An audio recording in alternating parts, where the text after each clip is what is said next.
Shikues të nderuar, do të kalojmë në një moment krejt tjetër në emisionin tim. Sonte kemi një mysafire tjetër po ashtu speciale, vjen nga Shqipëria, është shkrimtare, është avokate e njohur në Shqipëri, me neve sonte është Dea Tuçi, që ftoj me pak do të vite. Dea, faleminderit shumë që erdhe. Faleminderit për ftesën. Mirënjohje se erdhe. Faleminderit shumë.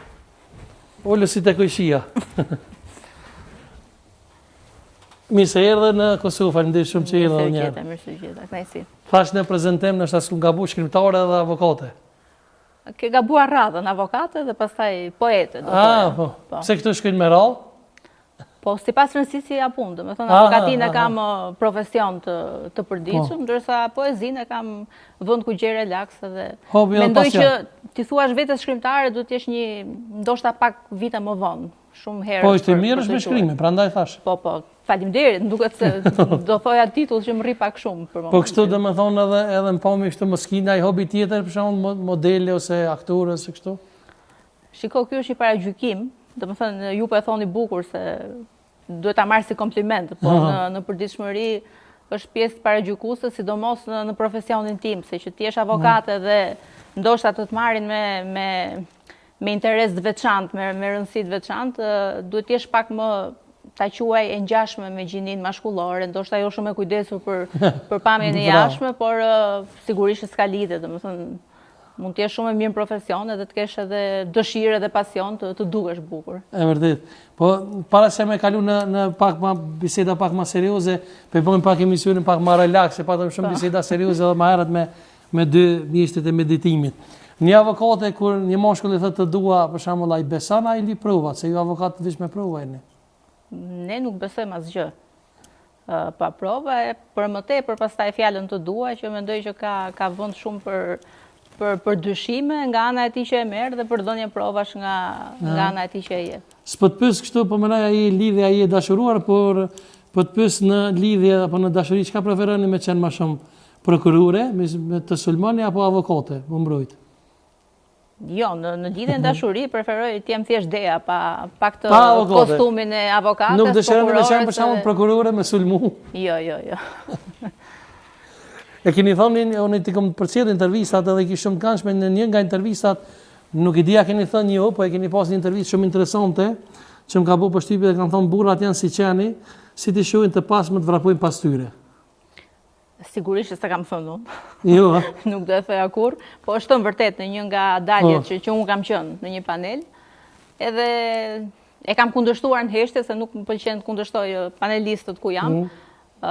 Nuk pëlqeti ndaj burrat edhe gratë, do të thënë asnjë lloj diskutimi apo debati, ka burra që nuk dinë sillen mirë, ka dhe gra që nuk dinë sillen mirë.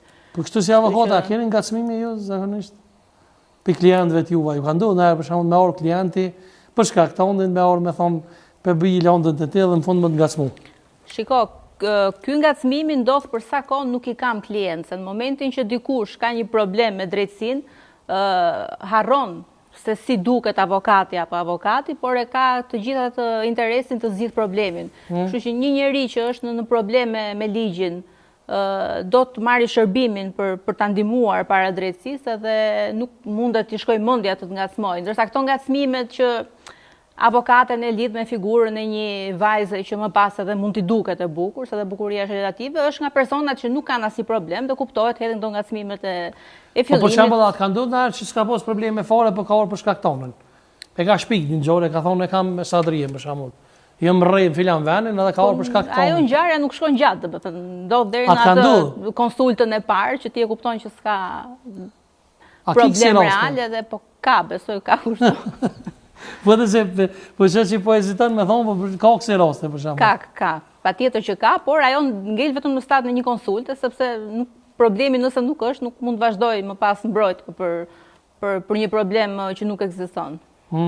Po për shembull, ju si avokate se tash pa dash me paragjyku femrën, por ka ndodhur shumë rrethona, shumë ngjarje, domethënë veçanërisht edhe rastet e fundit që po ndodhin, për shembull, a e rrini një femër, për shembull, që e përdor seksin si mjet për fitu. Për shembull, ka raste kur thonë filoni pa dash me paragjyku askënd. A e rrini ju një tip të femrës të tillë?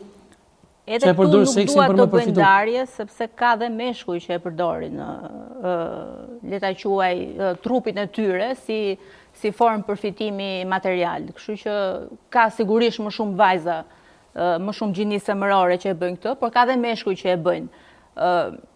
Jam pyetur dhe për këtë një intervistë dhe kam thënë që patjetër që njeriu duhet atë që fiton, duhet ta fitojë me punën e tij dhe ne patjetër që do bëjmë për një punë e cila është brenda rregullave, normave dhe moralit të një shoqërie, por gjithsesi nuk dua të paragjykoj askënd, sepse mendoj që kush bën veprime të tilla, të gjithë pasojat i ka tek vetja vet, nisur nga një jetë që mendoj do të jetë një jetë pastaj jo e denj para shoqërisë, një jetë kemi dëgjuar raste që përfundojnë edhe në depresion persona të tillë.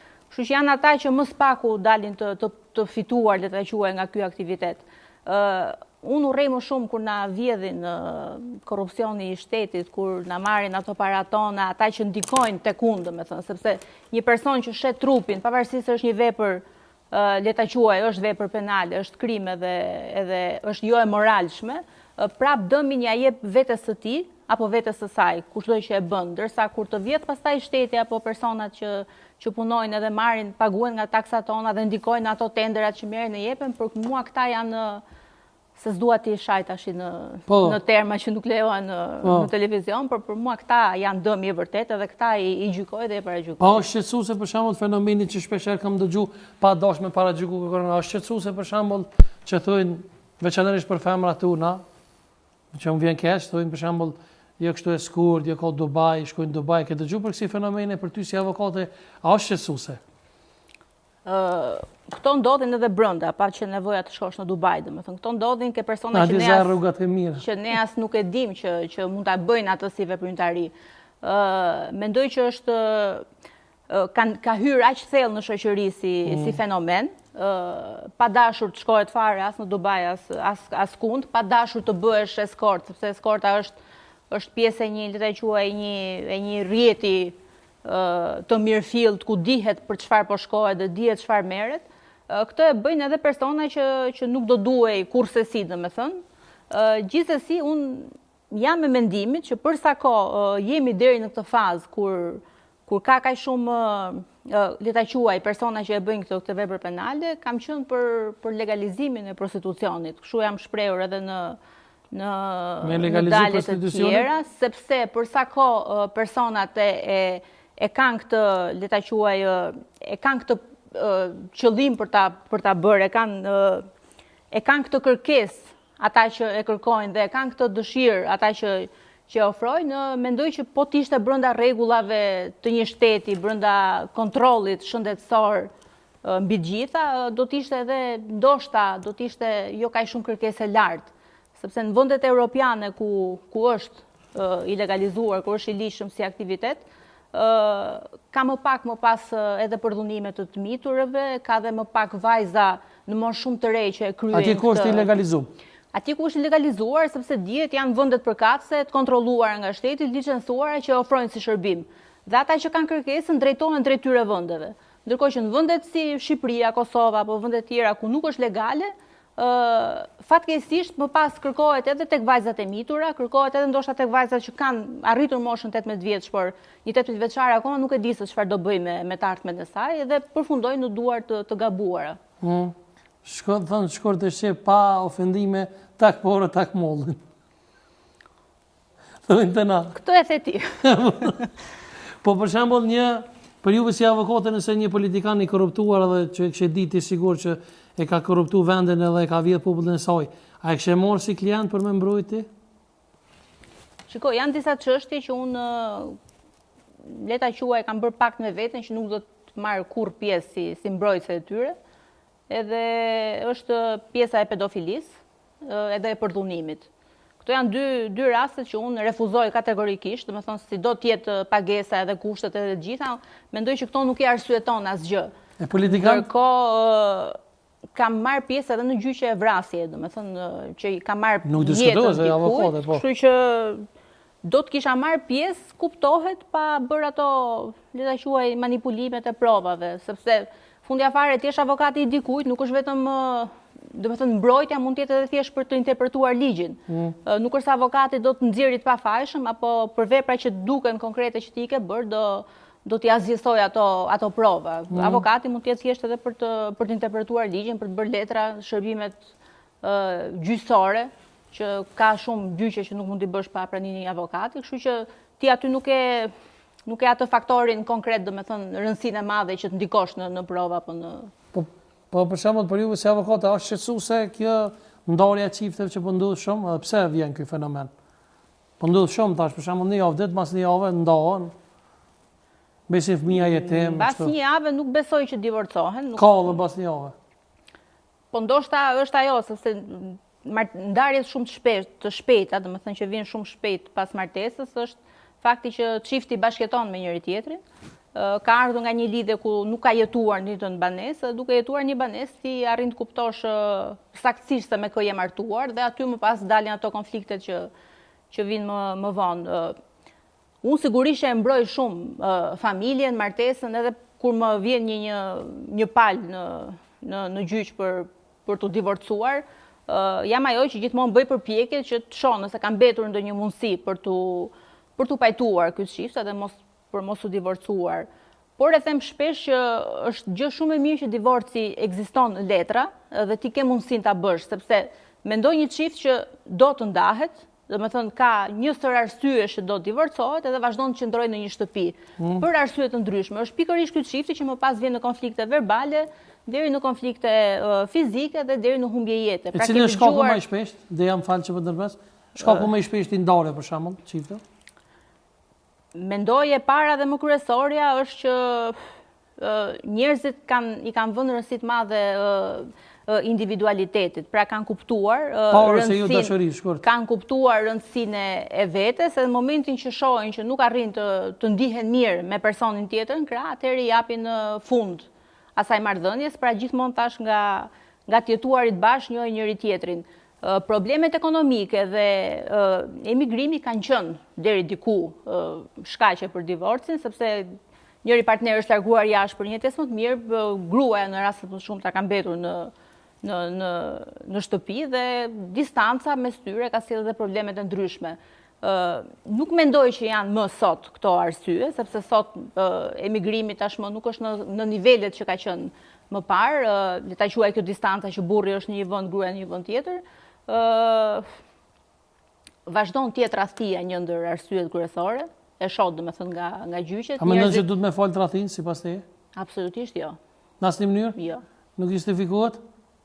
Nuk ka pse të justifikohet, është një gjë që s'ka nevojë për justifikim. Pra unë e them shpesh, në momentin që mbaron dashuria, vjen tradhtia, sepse ti nuk mund të tradhosh dikë që e dashuron.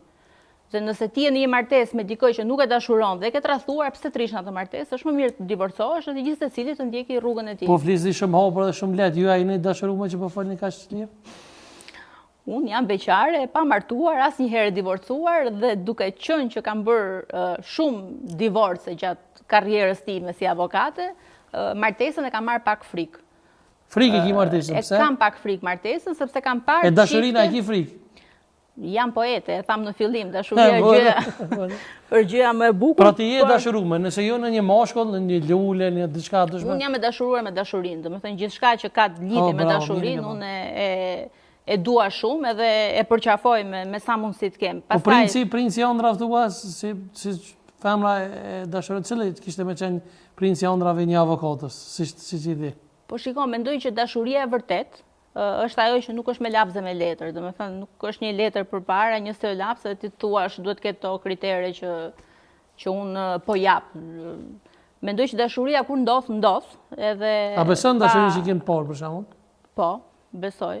Madje mendoj që dashuria e vërtet është ajo që ndodh brenda 5 sekondave të parë. Ajo është ajo vërteta që ti duhet ta ushqesh, nëse shikon që gjatë rrugës je ndoshta në vendin e gabuar edhe mund të ketë gënjur edhe intuita jote. Jam për ato që e thash, njeriu duhet të heqë dorë gjithmonë më shpejt, sepse kam parë fatkeqësisht në proceset që marr pjesë që ndahen edhe çiftet me fëmijë shumë të vegjël. Domethënë, nëse ndahet një çift pas 20 vitesh, unë edhe mirë kuptoj, sepse mendoj që gjatë këtyre viteve janë rritur partnerët në forma ndryshme dhe kuptojnë se janë për njëri tjetrin. Por të divorcohet një çift me fëmijë 6 muajsh, domethënë këtyre gjërave nuk kam dhënë dot shpjegim logjik. Edhe për këtë arsye kam to frikrat që thash. Po çfarë mendoni për rastin e fundit që ndodhi këtu në shtat? Jeni ndjeni rasti i fundit që ndodhi në Majas të Podrivës ku sipas atyre që dim tashmë lajmeve që janë zyrtare, jo të mia, që vajza vrau të dashurin. Çfarë mendoni ju për këtë rast? Ky është një rast që ne kemi parë shpesh herë, sidomos në Shqipëri, por është parë dhe në Kosovë në kaun e kundërt, pra që burri vret gruan apo i dashuri vret të dashurën. Duket që në këtë situatë kemi kthimin e gjinisë, arsyeja mbetet e njëjtë. Me sa kam ndjekur dhe unë media, të shtojnë që nuk ka pranuar ndarjen në këtë rast personin që ka kryer krimin, edhe ka lënë viktimën pa jetë, vetëm se s'ka pranuar të ndahet. Kjo është një nga problemet më të mëdha që kemi ne si individ, që personin tjetër e konsiderojmë si pronë. Dhe ashtu siç mund të bëjë çdo kush me pronën e tij, që e ka në pronësi, e blen, e shet, e jep me qera, domethënë vendos veton e tij mbi një pronë, ashtu ne duam të vendosim veton tonë mbi personin që kemi patur apo kemi lidhje. Nuk pranojmë ndarje, nuk pranojmë të largohet nga ne dhe më mirë i marrim jetën atij dhe i marrim jetën edhe vetes, se vajza në këtë rast ka vrarë dhe veten, por edhe të dënohesh për vrasje dhe të humbësh mbi 20 vite burg, edhe kjo është një formë marrje jete. Pra, ajo që duhet kuptohet është që partneri është thjesht një vlerë e shtuar në jetën tënde, edhe kurse si nuk është prona jote që ti të vendosësh se ç'bën me të. Ideja për juve si avokatë dhe si femër, për shembull, në rastin kur të vrohet një femër, pa dosh me paragjyku asnjë gazetar apo media, më herë thonë femicid. Ju e kuptoni ç'është është femicidi, domethënë që ndodh vrasja vetëm për shkak është femë, vetëm për shkak të gjinisë të kundërt. Po në këtë rast për shembull, a është shqetësuese për juve kur vrohet një djalë apo moshkull nuk e bën shumë të madha, apo më herë fillojnë ato paragjykimet, po na shtaj ka vrarë dikush tjetër se ajo s'mund të kësi farë. A është shqetësuese për ty për shembull? Se edhe na meshkujt jetë kemi, sikur jo, edhe na jemi njerëz. Në asnjë moment unë personalisht nuk kam bërë ndarjen e gjinisë. Qoftë kur kam etiketuar burrat. Kam fjalën botë e madhe, kur vitet një femër thonë dhunan familje. Dhe për këtë arsye jam totalisht kundra atyre që duhet ngrihen zërin kur dhunohen apo vriten gra dhe nuk dhe heshtin kur dhunohen apo vriten burra. Po mendoj që nuk është shumë e madhe çfarë po. Duhet ta themi edhe këtë që rastet e femicidit janë shumë më të larta numër se sa rastet kur një grua vret burrin. Ndoshta për këtë arsye, duke qenë që janë raste të shpeshtuara, edhe duket sikur duke folur për çdo rast, duket sikur po flasim shumë më shumë se sa në rastet kur gruaja vret burrin apo gruaja dhunon burrin që janë të pakta, pra nuk janë në nivel barabartë. Justifikoni diçish. Jo. Hajse se kalon na rahat ka shku me. Ndërsa në rastin tjetër, për shembull, pa dosh me ofenduar, në rastin tjetër thotë, po ajo kon dhunues, ajo kon i poshtër e kështu. Po se nga natyra e ka bërë burrin më të fortë fizikisht, edhe personi që është më i fortë fizikisht. Po burrat kanë ndjenja sigurisht jo, edhe ju dhan. Po sigurisht kanë ndjenja dhe duket që i kanë më të sinqerta në momentet që apo shuplaka, thënë më shkurt. Dhëm edhe ty edhe mua vëhem. Thashë ka bërë natyra burrin më të fuqishëm, domethënë para gruas, edhe për këtë arsye ndoshta ka ndodhur më shumë burra që kanë vrarë gratë. Sigurisht jo. Sigurisht jo. Çka kemi thënë për fund shikuesve tonë të dashur, se më pëlqej shumë intervista dhe biseda, por juve si avokate, çka kemi këshilluar domethënë çiftet tona që po ndohen shumë fatkeqësisht, por edhe rinin tonë, domethënë që ka shumë fenomene shqetësuese që sonte pak a shumë i prekshëm. Mendoj që gjëja më e rëndësishme që një njeri duhet bëj për veten e tij është të shkollohet, jo domosdoshmërisht me një fakultet, me një diplomë të universitetit, ndoshta edhe me një shkollë profesionale, por të ketë një aftësi të tillë për të fituar të mirat materiale.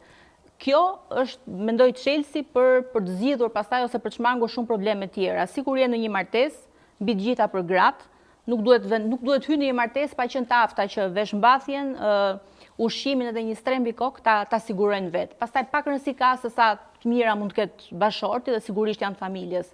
Por gruaja duhet jetë e zonja vetes për këto gjërat elementare. Dhe kështu edhe nëse rri në një martesë, duhet rri për hir dashurisë dhe për hir të interesit që nuk ka ku të shkojë. Ky është çelësi që të shpëtojnë shumë martesa në vazhdimsi. Ndërsa për të rinjt në përgjithësi vlen kjo dhe për ta, sepse një njerëz që shkolluar dhe punon edhe nxjerr të ardhurat e tij, pastaj është larg krimit, sepse është duke ndjekur profesionin edhe ëndrat, edhe duke qëndruar larg krimit jemi le ta quaj në një jetë të drejtë, sa të na lënë këta që përmendëm politikanët që korruptohen. Po, për politikanët, a kina mesazh? Po sigurisht unë jam për... Me rrejt ma pak, me gënjim ma pak. Me rrejt as pak. Duhet jetë idealja. Për sa kohë ne veti votojmë edhe i vëmë në krye, ata duhet kujdesen ata për mirëqenien tonë dhe jo ne të kujdesemi çfarë mesazhesh të japim. Nëse kishim mbyllë emisionin sonte me ndaj, domethënë fjali, ndaj poezi të librës tonë, cila kishte më qenë? Nga libra tua, të kujtohet diçka? Për dashurinë se kështu diçka ndaj varg. Që më mbyll me vargjet tua, jo të mijat. Një varg thjesht. Jo, un kam një që e kam të le ta quaj të shenjtë, pavarësisht se e kam bërë vetë nuk e di tani se kam disa që duhet i... Mu më pëlqen një që thua më herët, që thua unë e dashuroj dashurinë, a ke shkruar këto në libra jo? Kjo është poezi, është shumë e gjatë. Por ajo që e kam edhe motiv të vetës, domethënë edhe që ua them njerëzve, them që mos lejoni askënd në tokë t'ju nxi qiellin që keni mbi kokë. Bravo, thonje fantastike. Faleminderit. Unë falenderoj shumë që ishe sonte, uroj hera tjera më po edhe pse ju me naj debat. Faleminderit. Sonte me që je, domethënë prezantim të parë në emisionin tim, nuk po ta qef, nuk preferova debat. Nuk gasmova shumë. Po, falenderoj shumë. Faleminderit. Respekt e falenderoj shumë Deja. Faleminderit. Ne neve sonte Deja Tuçi, avokate dhe shkrimtare. Falenderoj shumë që na ndjekët, natën e mirë ka ishte për sonte, shihemi javë tjera sigurisht.